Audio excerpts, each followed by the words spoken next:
Lily's alarm clock screeched, jolting her awake. 4 hours of sleep, 4 hours to prepare for school after spending the night delivering newspapers with her brother, Ben. It was a nightly ritual, a necessity born from their family's financial struggles. Inflation had hit hard, and their parents were barely keeping their heads above water. Lily stumbled out of bed, her eyes heavy. The room was dark, the only light filtering in from the street lamp outside. She sighed, the weight of their situation settling on her shoulders. Rent was always late, groceries were a constant source of anxiety, and the joy of simple things like going to the movies or buying new clothes had long since vanished. Delivering newspapers was not glamorous. It was cold, it was tiring, and it often interfered with her schoolwork. But there was no choice.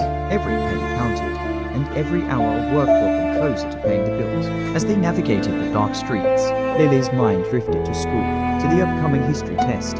She was sure she wouldn't pass. Exhaustion clouded her thoughts, making it hard to focus. The next day, she dragged herself through school. The teacher's voice a distant drone. Her eyelids felt heavy, and her mind was foggy.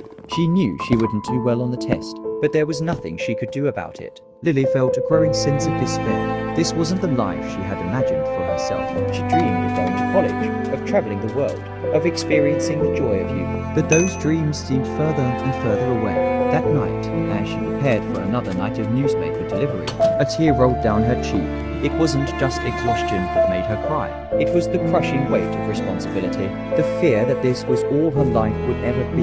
But as she looked at her brother, his face edged with the same weariness as her own. A flicker of resolve ignited within her. They would get through this. They would find a way. They had to. Lily wiped away her tears and grabbed her stack of newspapers. "Let's do this," she said to Ben, her voice firmer this time. The night was long, the work was hard, and the future uncertain. But as she walked those familiar streets, Lily knew one thing for sure.